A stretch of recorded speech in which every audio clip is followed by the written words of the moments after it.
If you look at the map, you will see that after traveling through Philippi and Thessalonica and Berea, Paul is now heading to Athens. Even though these are all Greek cities, they are in different regions, different parts of the nation, kind of moving like from one state to another in the United States.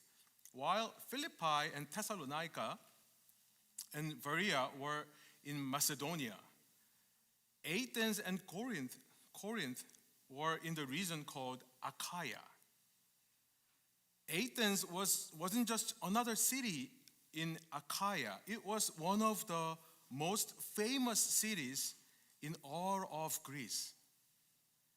It had been one of the most powerful city-states alongside Sparta. This was a city that stood up to Persia at the Battle of Marathon, and the birthplace of Western philosophy, home to Socrates himself. Most importantly, Athens was where democracy began. Just think about how influential and historic this place was. If we compare it to today, Athens was like New York, London, or Paris. Huge, important, and full of people who take great pride in living there. Even today, there are people who refuse to leave New York, no matter how expensive it gets, right? We call them New Yorkers. And others who stay in Paris, despite the increase in crime rate and bed bugs. We call them Parisien. Athens was the same way. People there were proud, maybe a little too proud. In Acts 17, verse 18, we see that when Paul started preaching about Jesus, some of the local philosophers reacted with arrogance. Some dismissed him, saying, "What is this babbler trying to say?" Babbler. In the original Greek, it is a word for small bird. So basically they are saying, what is this little bird babbling about? Toward Paul. Their arrogance is shown. Others accuse him of introducing foreign gods, foreign deities. A kind of insulting, because foreign divinities in this text in verse 18 could mean something demonic in Greek. So they weren't just looking down on Paul. They were also dismissing the God he was preaching. In ancient times, everyone believed in some kind of God. Unlike today, where some people are religious and others aren't, back then, almost all people had gods. And whenever people got together, they would debate about whose God was the most powerful God. But how did they decide which God was the strongest? It wasn't like these gods could actually fight with each other. So how do you decide? People believed that instead, a God's power was reflected in the success of the people who worshiped him. A God's power was reflected in the success of the people who worshiped them.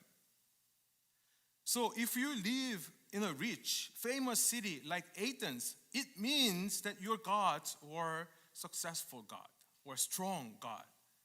And the gods are blessing you. If you were successful and wealthy, That was the proof that your gods were powerful. That's why Athens was filled with temples and statues, because it was a city full of wealthy and successful people. When Paul arrived in Athens, he was shocked to see how full of idol the city was. Verse 16. He hadn't planned to start preaching right away. He went there alone, and he was waiting for Timothy and Silas to come to him. But he couldn't hold back. He couldn't start preaching. He didn't start preaching because he wanted to debate about how great my God was. No, he hadn't tried to prove his God was better than theirs. He had to step in. He had to do something about that because he was deeply troubled by what he saw in the city. And he could not hold back and to tell the truth.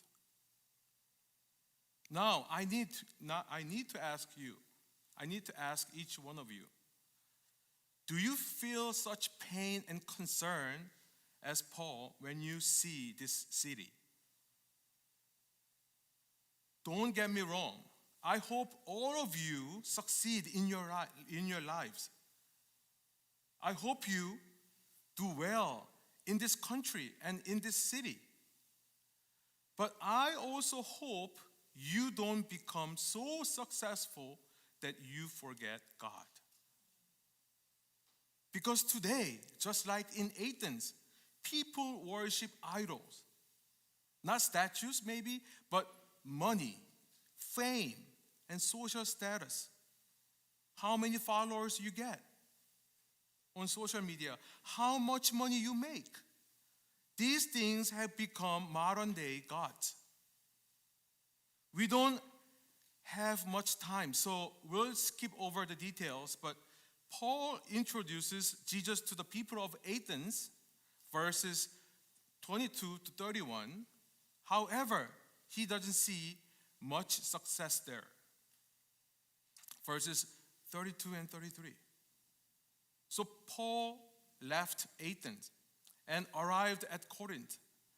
But much later, Paul wrote a letter to the Corinthians, and in his letter, he says this. 1 Corinthians verses 26 to 29, he reminded them, the Corinthians, as compared to the Athens, that God doesn't call the rich, powerful, and influential. He chooses the weak, the overlooked, and the ones who don't have much.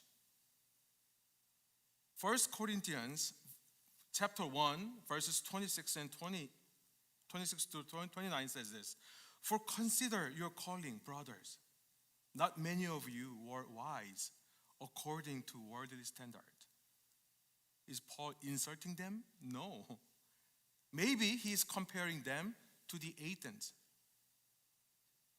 the most famous city in Achaia. Not many were powerful. Not many were of noble birth.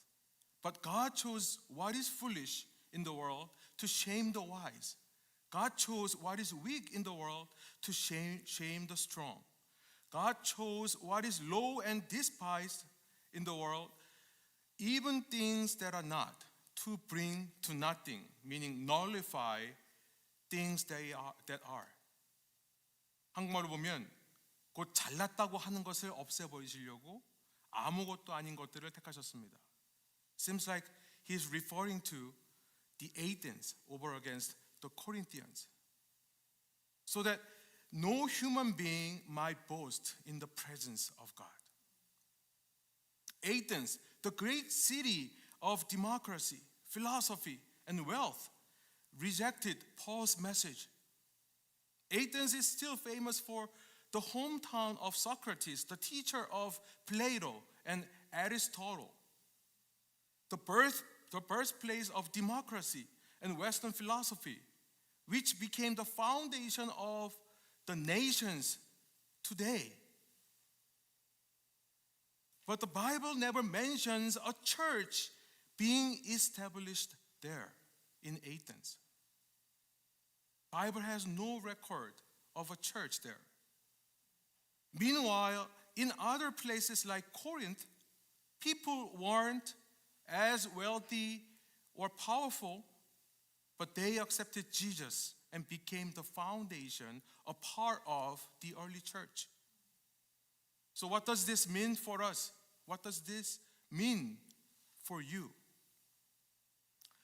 My point is, don't try to be too successful in a wrong way. In a wrong way. I mean, you study hard and you work hard and you even work hard to keep the balance of work and life, but not in a wrong way. Like Athens, leaving no room for Jesus. We should leave room in our lives for Jesus. Oh, I spend 100% of my time trying to succeed. That sounds better than, oh, I spend 100% of my day not trying to succeed. Yeah, it sounds better. But if there is no room for Jesus in you, it is a very wrong way of life. So, in your daily routine, set aside time for God.